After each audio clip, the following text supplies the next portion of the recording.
Welcome to Sasi media. பிரபல பின்னணி பாடகி ஜானகி அவர்களை எல்லாருக்குமே தெரியும். இப்போ அவங்கள பற்றி தப்பான ஒரு செய்தி வந்து வலைத்தளங்களில் வந்துகிட்டு இருக்கு. அதுக்கு அவங்களுடைய பேத்தி ஒரு விஷயம் பண்ணியிருக்காங்க. இதுக்கும் 2 நாளைக்கு முன்னாடி அவருடைய பையன் வந்து இறந்துருந்தாங்க. இது எல்லாத்தையும் தான் இந்த வீடியோவில் பார்க்க போகிறோம். நீங்கள் நம்ம சேனலுக்கு புதுசாக இருந்தால் சேனலை சப்ஸ்கிரைப் பண்ணிட்டு வீடியோவை லைக் பண்ணிடுங்க. பிரபல பின்னணி பாடகி ஜானகி அவங்க தமிழ் சினிமாவில் எல்லா மியூசிக் டைரக்டரோடையுமே ஒர்க் பண்ணியிருக்காங்க. நிறைய சிங்கர்ஸ் கூட பாடியிருக்காங்க. அவங்களுடைய பாடல்கள் கேட்டால் ஒரு 1000 பாடலுக்கு மேலே வந்துடும். அந்த அளவுக்கு தன்னுடைய இனிமையான குரலில் பாடல்கள் பாடியிருக்காங்க. சமீபத்தில் அவங்களுடைய மகன் முரளி கிருஷ்ணா அவர்கள் இறந்துட்டதா ஒரு செய்தி வந்தது. முதல்ல எல்லாருமே அதை வதந்தி அப்படிங்கிற மாதிரி தான் சொல்லிட்டு இருந்தாங்க. அதுக்கப்புறமேட்டுக்கு அது உண்மைதான். ஏன்னா நீண்ட நாளாக உடல்நல குறைவால் தான் இறந்திருக்காரு. அதுக்கப்புறம் தான் இறந்தார். அவர் இறந்ததுக்கு வந்து கமலஹாசன் அவர்களே நேரடியாக வந்து ஒரு ட்வீட் போட்டிருந்தார் தன்னுடைய சமூக வலைதள பக்கத்தில். இந்த மாதிரி தன்னுடைய மகனை இழந்து வாழும் சகோதரி ஜானகி அவர்களுக்கு என்னுடைய வருத்தங்களை தெரிவிக்கிறேன் அப்படின்னு. அது மட்டும் இல்லை, சினிமாவை சார்ந்த நிறைய பிரபலங்கள்லாம் நேராக போயும் வருத்தத்தை தெரிவிச்சிருந்தாங்க. இப்போ என்னாச்சு அப்படின்னு பார்த்தீங்கன்னா, இதுக்கப்புறம் அவங்க இறந்ததுக்கு அப்புறம் 2 நாளைக்கு அப்புறம் என்னாச்சு அப்படின்னா, சமூக வலைதளங்களில் ஒரு மாதிரி தப்பான நியூஸை வந்து ஸ்ப்ரெட் பண்ண ஆரம்பித்தாங்க.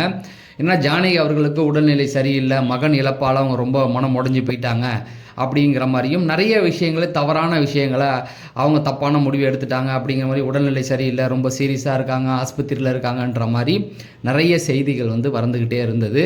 அதுக்கு முற்றுப்புள்ளி வைக்குமா அவங்களுடைய முரளி கிருஷ்ணா அவர்களுடைய பொண்ணு வந்து ஒரு செய்தியை வந்து போட்டிருக்காங்க. என்ன அப்படின்னா, எங்கள் அப்பா இறந்தது வந்து எங்களுக்கு ரொம்ப கஷ்டமாக இருக்குது. அது வந்து மனதுக்கு வந்து எங்களால் ஏற்றுக்க முடியல இது வரைக்கும்.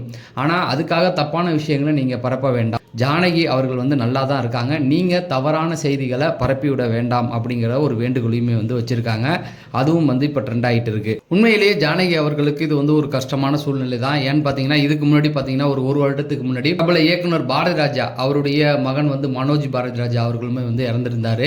உயிரோடு இருக்கும்போது தன்னுடைய பசங்களை இழக்கிறது ரொம்ப பெரிய வலி அப்படிங்கிறது எல்லாருக்குமே தெரிஞ்ச ஒரு விஷயம்தான். எதுக்கு இதை சொல்கிறேன் அப்படின்னா, தப்பான செய்திகள் இந்த நேரத்தில் அவங்க வந்து மனம் உடைஞ்சு ரொம்ப வேதனையில் இருப்பாங்க.